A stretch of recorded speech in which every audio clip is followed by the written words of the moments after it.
Now, you may have noticed that's an attention-grabbing title, you observant little thing you, and to be fair, it is deliberately provocative. I don't think that Monster Hunter sucks in absolute terms now, but I do think it sucks compared to the second generation, which is when it hit a pinnacle in my opinion. But that, my opinion, is essentially the crux of this analysis. So while you may disagree with my premises and possibly my conclusions, I don't think you'll be able to disagree with my reasoning. My argument is essentially that the things that made Monster Hunter great are now diluted. So if you don't agree with what I think the core elements of the game are, then you'll obviously disagree with the conclusions I come to, and that's okay. We don't have to agree on everything. This analysis will tell you what I think the core of the game is, then talk about where things have gone so dramatically wrong in the last 6 years since the release of Portable 2G, using examples from games without. It might even enunciate some of those little niggles you've had in the back of your mind about how the games are much less satisfying than they used to be. If you started with 3rd or 4th generation Monster Hunter, then most of this will be foreign to you and you won't understand the contrasts I'm making, especially about how things have changed for the worse that you probably consider better hearing about them here. But that's easily explained because as Johnny come latelys to the series, you lack perspective and thus your opinion is worthless. I'm just kidding. Note that this analysis is centered on generations 1 through 3. I've done some work on analysing 4th generation from video footage online, but as I haven't played it yet, I've only had that evidence to go on rather than being able to do more controlled damage testing and number crunching. Firstly, I think the crux of the game, so the part that makes it great, is the personal development of the player in order to overcome a challenge. That's got a few parts to it. Let's have a look at those separately. Firstly, personal development. Monster Hunter is unusual in that your max HP and level stats essentially don't change from the second you start the game through to defeating the last boss. You can't grind levels to make fights relatively easier. If you face an unbeatable foe, you either need to get better at the game or go outside the game mechanics somehow, like by cheating, getting through things to gang up on the creature, or getting really lucky. You could give a newbie a complete game file and they'd still die on wrath loss. The second part of that statement is the challenge. This is more self-explanatory. Creatures don't roll over and die, and often quests are created for the sole purpose of challenging a player. I'm talking about the quests that exist for no other reason other than to be hard, like Mark of a Hero or Final Invitation. The game is designed to challenge the player, unlike most other modern games that will do everything in their power to get you to win. So accepting that as the premise, anything that lessens or detracts from either point will also therefore diminish the crux of the game. The amount that it lessens or detracts will affect the amount the core of the game is diluted. The personal development thing is largely untouched. It's not like they've added NPC summons a la Dark Souls or leveling, although they are coming dangerously close by featuring NPC companions that will buff and heal you at no cost. You could make some arguments here, but ultimately the game rewards good players more than good gear, although it's creeping close to missing on this point. It's the second part of that statement that I'm hanging this analysis on. The challenge of the game is definitely diminished, and with diminished challenge comes diluted gameplay. I want to isolate some points here, so I'll start by saying what I'm not talking about. Some factors that make the game difficult, like a time limit or non-regenerating health, haven't changed, but there have been a few huge changes to the challenge. The damage you do is dramatically up. The damage you receive is dramatically down. Your options for safety are greatly increased. Some mechanics that added challenge have been nerfed or entirely removed, and some new mechanics reduce the challenge the game presents. These things together ultimately mean much, much less is required from the player to succeed. Firstly, let's talk about the damage you do. I'm basing this on a comparison between the first portable game with G-Rank, being Monster Hunter Freedom, and the last portable game with G-Rank, being Monster Hunter 3 Ultimate. The method for comparison is the highest raw damage hammer in both games, factoring in sharpness, affinity, and raw damage. You'll get different results if you compare different classes, but they aren't statistically significantly different. In Monster Hunter Freedom, the highest damage hammer is the War Basher at 240 true attack power and blue sharpness. True attack power is the weapon's raw damage divided by the class modifier. It's what Portable 3rd used to display damage, which is why that game's weapons initially looked much weaker. Obviously the first generation of games didn't have affinity, so just based on that raw and sharpness matrix, you're hitting 1560 damage, being true attack power times hammer class mod times the blue sharpness multiplier. In 3 Ultimate, it's the Naruga hammer, also at 240 true attack power, purple sharpness, and 30% affinity. Working it through, you get to 1932, being true attack power times hammer class mod times purple sharpness multiplier times 30% affinity averaged on a per hit basis. So immediately between these two hammers, you're looking at a 20% damage increase in damage output. Remember, both hammers are G-Rank, and it's not as if the Naruga hammer is a dramatic outlier in terms of damage compared to the other 3 U hammers. 20% more damage isn't that offensive in most cases though, let's be honest. In terms of power creep over 9 years, that's acceptable. But then you need to factor in the other facet of where your damage comes from, armor skills. In Monster Hunter Freedom, the most extra damage you could add to Warbasher from any set was Attack Up Large. It cost 25 skill points instead of 20 in later games, and it only added 10 times the class modifier, so 52 damage for hammers, instead of the 20 times offered in later games. That brings our Warbasher to 1,625 damage, which is a tidy 4% increase. By comparison, Sharpness plus 1 from blue to white added just under 4%. You couldn't stack armor skills in this game because there was no gemming or charms, and the developers were pretty sparing when doling out skills. Now, let's talk 3U.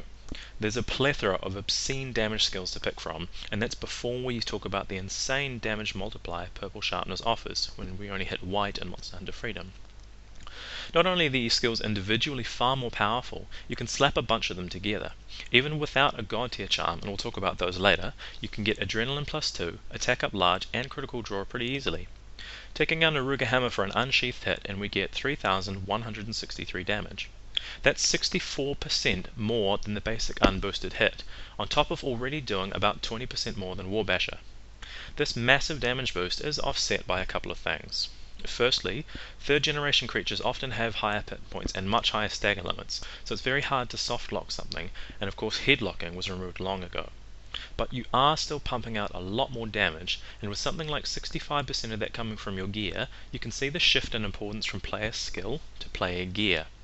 I did say before that the game still rewards skill over gear, and that's still true, but when you're putting out that much more damage, you don't need to be as good to kill a creature.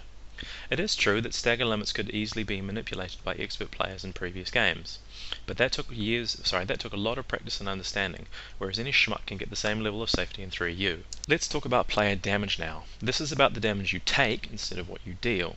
I've tested this in a variety of circumstances, and when comparing some individual hits, the discrepancy isn't too bad. With a G-rank armor set on with the same defense in Freedom and 3U, a Rage Mode Diablos charge does about the same damage. It's around 4% less than 3U. The majority of hits, though, do less damage. Naruga's Tail Smash in Freedom Unite was a deadly attack you had to be prepared for, but here, not even a G-rank Rage Mode Lucent Naruga can get more than about 2/3 of your HP off, depending on your defense of course. The event Devil Joe only does around 75% damage to a player without any armor on with the big swing bite attack. Even some of the heaviest attacks in the whole game, like Morales' Belly Flop, can't kill a gunner. There's no such thing as the average hit to calculate and compare between generations to give you an exact figure, but it should be uncontroversial to say that the majority of monster hits do significantly less damage to players. Aside from regular attacks, there's what I call Trample Damage. This is the small amounts of damage you take from getting kicked or bumped when a creature moves around very close to you, like when a Tigrex tends to face you and his paw clips a little bit off your HP. There was a lot of this in previous games, and in some cases you really needed to be careful or the little bits of damage would add up very quickly, as anyone who's ever stood behind a taunting 2nd generation Silver Rathlos will tell you. In 3rd and 4th generations, Trample Damage is all but removed for most creatures. It makes sense that a huge creature with big sharp claws bumping into you does a little bit of damage, and from a gameplay perspective it comes back to player skill, that being correct positioning. You had to manage the distance that you were from the creature, close enough to damage it reliably, but far enough to be able to evade attacks and the passive trample damage. This is another skill that's been removed or reduced from the game, making the game easier. One of the corollaries of removing the majority of trample damage is that it makes the main hits much less severe. If you're taking 50% of your health off when you're at full health or near full health, that's one thing. But if you're taking often little amounts of damage from being badly positioned, suddenly that 50% damage attack is much more severe. Which is why even the big attacks in 3rd generation aren't as serious, even if they are some of the ones that weren't already nerfed in damage. There's also different types of hits that were removed, particularly Insta Charges, that is, when a creature, usually a wyvern like Rathlos or Cuckoo, will go from a stationary animation immediately into a full body tackle. These are impossible to predict and highly damaging, and punish players for hanging out in front of a creature too long, exploiting the head hitbox. They also had pretty bad hitboxes, where being behind the back legs could still lead to you taking full damage. The majority of these untelegraphed attacks are out now, which is a good thing, but again, it reinforces the reduced importance of the positioning for the player. There's also virtually no instant kill attacks anymore. It was mainly the Fatalis trio in previous games who did this, and I'm not suggesting it's great game design, but it's another example of how the game is much more forgiving. Mistakes against the final boss no longer require you to work out where you went wrong to succeed when you can heal up and keep at it. So not only is the damage you do way up, the damage you take is way down. This leads to battles of attrition. That is, the penalties for taking hits are so low, you don't need to worry much about positioning, timing, or knowing how to beat a creature. A momentary lapse in concentration or even being unlucky can get you killed in Freedom or Freedom Unite, but in 3U, it often gets you a light Chinese wrist burn. And of course, that simple comparison leaves out the huge fact that you can upgrade your defense in later games, so hits are even more trivial. It's true that you could upgrade defense in second-gen games like Freedom Unite as well, but creatures hit even harder in that game's G rank compared to Monster Hunter Freedom. And in 3U, you actually start with a free 50 defense without any armor on at all, making your defense total even higher and making no armor runs much more viable. Some of the system changes in third generation games were good ideas, but implemented very poorly. Monster stamina, more random movement patterns, and charms are big offenders here.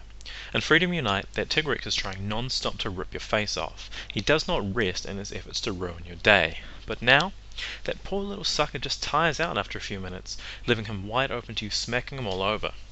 Given the increased damage output and lowered player damage, you can actually just run around him and wait until his fatigued periods to wail on him for almost risk-free damage. You can now beat a Tigrex without knowing how to fight Tigrex. Let that sink in. Monsters did eventually begin to feel a bit robotic in earlier games once you learned their patterns, and the response was to randomize movesets more, and to add more moves that tended to hit you more easily for less damage. Not being able to bait a monster into certain actions to exploit, and taking damage in some cases unavoidably, has the effect of lowering the skill ceiling. And with the slight increase in monster HP, you get into what usually amount to longer, more annoying battles. You're not in any danger of getting killed unless you take a series of heavy hits, and the battles can drag on because even skilled players can't reliably force a creature to act a certain way. Attacks like Legicrus's turn it underwater backhand are a good example of this. After he's attacked and he's turning to you, he'll sometimes throw in a slight backhand that doesn't do much damage but has fair range. He doesn't always do it either. So you either get close to exploit his turning frames, or you always play it safe and avoid the damage, but you drag the fight out further. It's not a huge deal, but it changes the dynamic of fights. In second generation, players are able to knock out creatures for the first time. A certain number of head hits from an impact weapon would dizzy a creature, allowing a number of free hits thereafter. It was not overly difficult for an experienced player, but still very easy for headshots to connect with the creature's neck if you turn in a way that you weren't expecting, or if you didn't position well for a super pound attack. In third generation, hammer impacts actively seek out the head. Spamming super pounds or hunting horn super pounds near a creature is an easy way to KO it, as the hits will register on the head if they possibly can. There used to be some creatures it was a challenge to knock out, like Rajang, with a small head, high KO tolerance, and fast movement, not to mention no fatigue system, but now it's another player skill that's drastically reduced. The charm system ties into the above notes about armor skills. Charms themselves are a fine idea, making armor sets more usable even with mediocre skills, since you can now tailor them, but they're often too powerful or completely useless, and their random nature is full retard. You now engage in a massive time sink to grind for good charms, or accept that you have to get extremely lucky to get something great. Why didn't they make charms craftable? Why not let us make a +5 artisan charm, or improve the points offered on decorations? Now your potential damage output can be higher than mine because you got a better drop or got into a better charm table. It's not like a rare drop currently. Something like a Rathlos mantle is about a 5 to 8% chance from any given G-rank Rathlos after you factor in carves, normal and break rewards. A specific charm? 0.00001% chance in portable third, and 0% chance entirely if you're not on the right charm table, which is in of itself a 6% chance. That's without mentioning how broken the charm tables are in 3U. The less said about that particular design failure, the better. You're also far safer at any given second while battling in 3U compared to Monster Hunter Freedom. Leaving aside the lower damage you take, you can slap a whole lot more defensive armor skills on too. The natural moment of invulnerability is longer and the hitboxes are tighter, so the timing you need to avoid attacks is pretty generous, which again lowers that skill ceiling. And some skills used to be nigh on crucial for some plights, like Earplug. the duration of your immobility when hit by a roar is drastically reduced. So now there's nothing that can hit you while you're stunned, save for a Wrathlost Jumpback, Fireball, and Rage mode. Compare that to Diablos or Fatalis in Monster Hunter Freedom, where you either needed to position yourself well, block, or take armor skills to avoid getting crushed by a Belly Flop or Screamclaw. And then there's the bunch of non-damage statuses that were removed or toned down significantly. Wind Pressure and Quake are the big two here. Yeah, some creatures can quake, but it's not common, and almost nothing wind presses you anymore unless you're having tea under a wind while it lands. It's yet another example of how subtle player skills like positioning are being diminished. And then there's the broken hitboxes. Yes, they are annoying in older games, but unless you're a bit slow, you quickly learn that the visual model doesn't always sync with the hitbox, but the hitboxes are consistent, so you adjust. People complain about Plesioth as a big offender, and it sure is a good example of how you're getting hit when it looks like you should be safe. But that said, you should learn pretty fast when not to stand, and that it only ever hits in one direction, being right.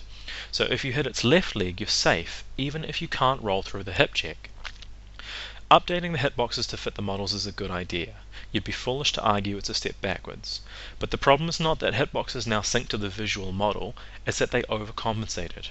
Many attacks that should hit you leave you mysteriously unscathed, and because the rolling and vulnerability frames are extended, you can roll through essentially everything. Investing 10 points into Evade, which is possible from a single charm, makes you invincible as long as you're not mentally comatose. If I have to pick between the two big divides here, first or second generation hitboxes, or third and fourth, I pick the former. Hitboxes were generally tight, with the exceptions of some tail whips, some foot damage, and some hip checks, and even those were not that bad, and certainly not as bad as third generation players like to complain.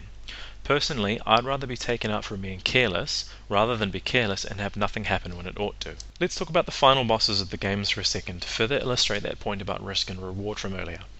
The final boss of Monster Hunter Freedom is Crimson Fatalis, and if you fought it in first generation, you'll know that it does not mess around. If you're not sprinting forward as soon as the opening cutscene ends, you will immediately die. And that's pretty emblematic of this fight as a whole. Most of Big Red's attacks will one-hit kill you, and you could only carry 3 cool drinks at a time in this fight set in the volcano.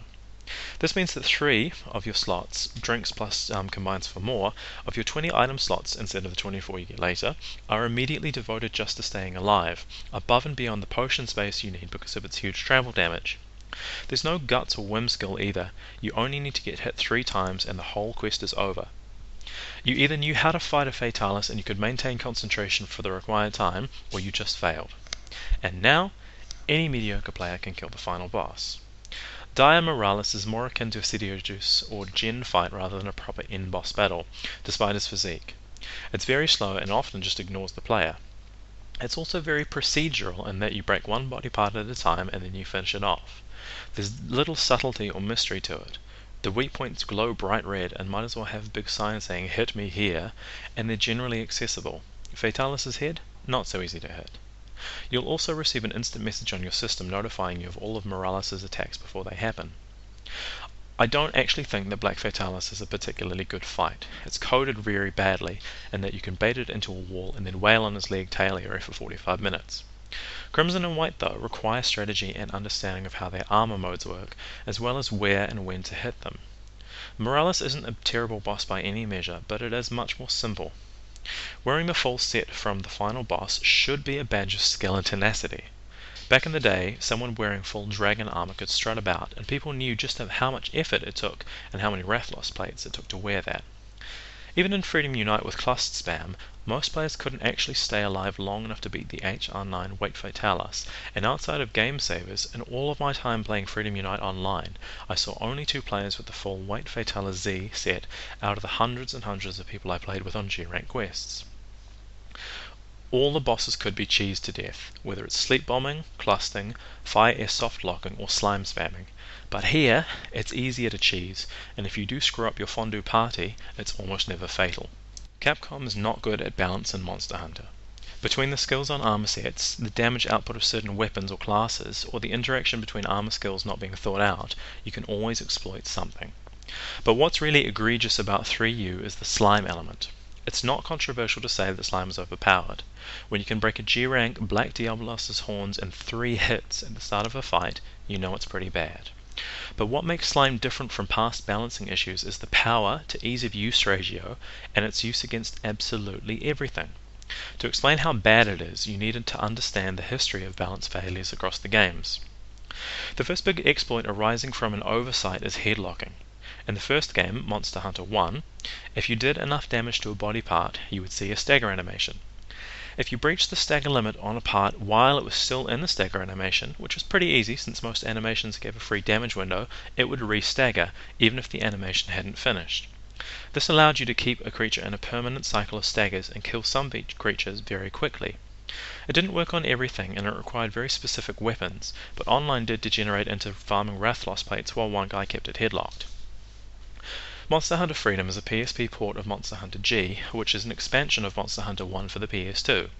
Somehow, the PSP iteration picked up a change to the damage formula that for no discernible reason gave every sword and shield in the game a free 50% damage increase. That's a pretty big free increase, and sword and shield is very powerful in Monster Hunter Freedom. That said, hammers would still out-damage them even though in first generation you couldn't actually knock creatures out. Sword and shield was unbalanced, but still out-damaged by other classes a lot of the time. Aside from this, Monster Hunter Freedom wasn't bad from a balance perspective, although dual swords and greatswords were pretty tepid. In Monster Hunter Freedom 2, that 50% damage boost on sword and shields dropped to about 12%. Sword and shield was actually pretty usable without being silly. Hammers now knocked creatures out and definitely ruled the roost generally. Gun lancers were ultimate turtle mode by being able to dish out good damage while blocking, and of course anything Dragon Weak was fodder for the Akanto bow, which basically had G-rank stats in a game with high-rank creatures. But for the most part, things were pretty good, especially considering the 4 new weapon classes being Gunlance, Bow, Hunting Horn and Longsword that were added into the game. There was of course the fact that Adrenaline Plus 2 and Feline Heroics stacked, and Heroics was still a 1.5 times mod, but few players were good enough to really exploit this outside of the already comically powerful Akanto bow. Freedom Unite dropped Gunlance's guard poke down a peg and made the class a bit mediocre, and did the same with bows, and took away Sword and Shield's free 12% damage boost, and changed the recoil mechanics on normal and elemental bowgun shots. It also changed how auto-reload worked, and heavy bowguns went from crap to extremely powerful when used in a certain way. While they could pump out elemental damage like nobody's business, there were only a handful of creatures weak enough to elements that HPG won speed competitions. Greatsword picked up Art of Unsheathing and became great. Longsword was a sleeper hit for much of the game's life, and of course the mighty Hammer continued to rule the roost against almost everything. Monster Hunter Tri dropped the classes that Monster Hunter DOS introduced to start a bit fresher in a new engine on a new console. They thought it would be a good idea to include a mechanic that encouraged longsword users, who are already known for their tact and ability to work well in a team online, to spam wide slashes, but worse was the new lance counter mechanic. Countering is a good idea, but it allowed a user to deflect any incoming attack and essentially attack and block at the same time. And this allowed an infinite lance combo that was very safe to use. It was working as intended, but it just allowed a fair amount of very safe damage to be put out onto any given creature. Portable Third re-humbled the heavy bowgun, making light bowguns rapid fire suddenly good by comparison. It raised the shot damage weak points on a number of creatures, and rapid bows became top tier. Longsword picked up some stupid boosts in that the red bar and a full spirit gauge gave you more of a boost than Feline Heroics when they were combined. But overall, things were pretty balanced across the weapon classes, with the counter on lances coming down a peg. There was one big failing which is unusual across the games. Not an issue of balance or power, but an actual glitch: auto guard on gun lancers. When using auto guard, any of the shelling or reloading animations would be cancelled into a block for you by the game. This allowed you to literally shell a creature, and shelling was buffed, and block at the same time. Since shelling was a form of raw damage and ignored armor, it was effective against everything. With your infinite shells, you could sit in a corner and with your back to a wall, and with the Mega Juice active, and spam O over and over to clear quests pretty quickly. 3 Ultimate fixed the auto guy glitch, toned bows down a little bit, and while hammers and longsword are still top tier, mostly the classes are pretty consistent. The big offender here is the new element, slime. As is usually the case with Capcom, bringing something new in means it's too powerful. In addition to your normal damage, which as discussed above is massively pumped up from earlier games, you're getting highly damaging explosions on a regular basis. And since most people are using Slime Element online, those explosions are coming really fast. There's also a bow which can have Slime Element awakened on it, which puts out excruciating levels of slime damage which people naturally flock to. The reason that slime is different to other balancing failures is that it's useful against everything in all situations. Hammers are amazing in Freedom Unite, but poor against some creatures like Gravios or Chameleos. Auto reload in Freedom Unite was usually great, but very inefficient against things like Laoshan. But slime, it's not only good against everything, it's often the best choice. If slime weapons had lower raw damage to compensate for sudden hit zone independent burst damage, it'd be fine. But when you can trip a G-rank Silver Rathalos in 3 hits, it's too powerful. The Brachydios slime weapons all have high raw, great sharpness and slime to boot, not to mention the awakened weapons like Gorgingas with their slime element. The explosions do the same damage regardless of where they happen, so it's not even like elemental damage where you need to target a body part to make the most of it. Spam your Demon Dance combo anywhere on a creature and watch it flinch like a long-tailed cat in a room full of rocking chairs, and if you do actually hit the weak point, well, that's just a nice bonus. One other thing to bear in mind is that 3U HD, so 3U on the Wii U, you're playing a port of a 3DS game.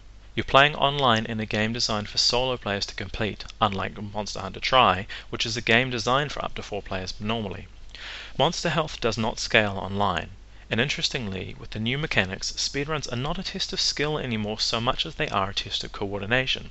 When monsters don't get to move because they spawn into and die in a trap a few seconds later, who needs to be able to time attacks or dodge? The issues of balance in 3rd generation were different from other games, in that they allowed any player, no matter how mediocre, to complete quests. It doesn't matter how powerful Sword and Shield was in Monster Hunter Freedom, or how much damage you could put out with Speedfire in Freedom Unite, you still needed to know what you were doing to get the most out of those balancing failures. It wasn't a win button, it was a free damage increase option.